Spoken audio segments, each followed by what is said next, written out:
Assalamualaikum warahmatullahi wabarakatuh. Halo teman-teman, saya Amanani Julia dengan NIM 2381110013. Pada video pembelajaran kali ini, kita akan belajar tentang langkah-langkah menulis puisi. Kalian tentu sudah pernah mendengar puisi, bukan? Nah, puisi sering dibacakan saat lomba, peringatan hari besar, ataupun tampilan dalam sebuah pertunjukan seni. Puisi memiliki kata-kata yang indah dan dapat menyampaikan perasaan penulis kepada pembacanya. Nah, puisi adalah karya sastra yang digunakan untuk mengungkapkan pikiran, perasaan, pengalaman, dan imajinasi dengan pilihan kata yang indah dan penuh makna. Berbeda dengan cerita atau karangan biasa, puisi biasanya ditulis lebih singkat tetapi memiliki makna yang mendalam.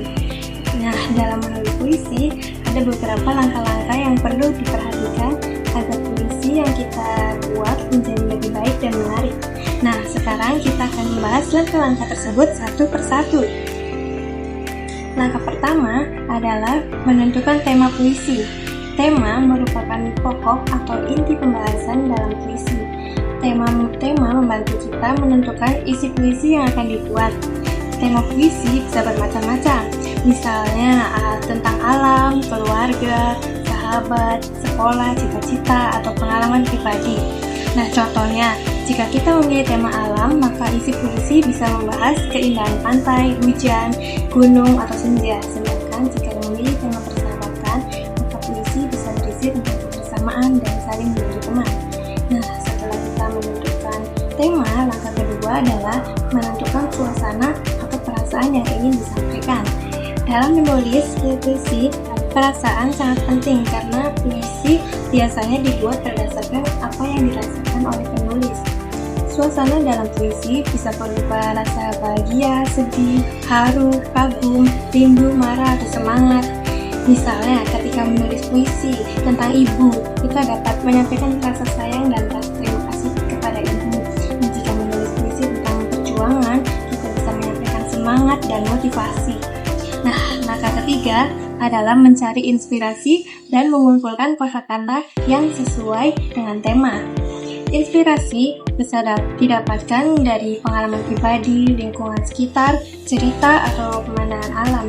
Saat menulis puisi, kita perlu memilih kata-kata yang indah dan menarik agar puisi terdengar lebih puitis. Contohnya, daripada menulis matahari terbenam, kita bisa menggunakan kata senja jingga. Daripada menulis angin bertiup, kita bisa menulis angin berbisik lembut. Nah, pemilihan kata seperti itu akan membuat puisi menjadi lebih hidup dan indah saat dibaca.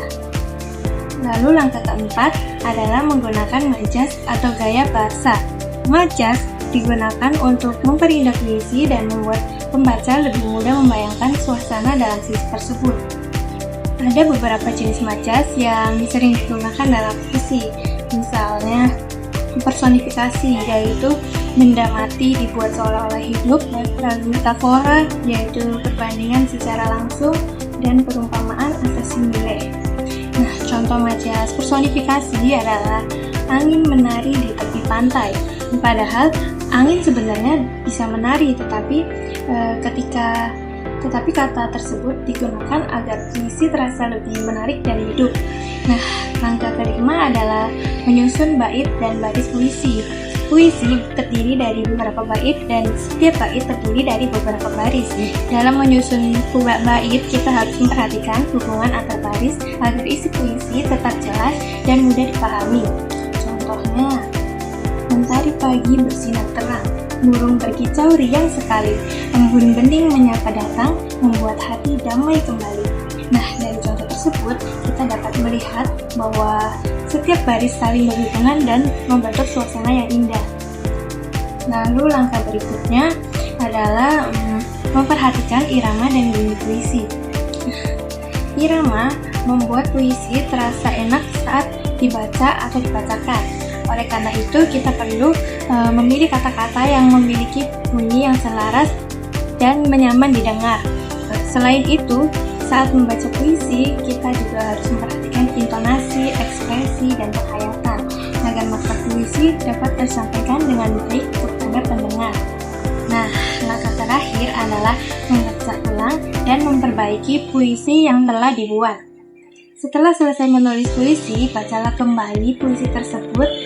Periksa apakah ada yang kurang tepat, kalimat yang kurang indah, atau bagian yang masih sulit dipahami. Jika ada, kita bisa menggantinya dengan kata yang lebih sesuai.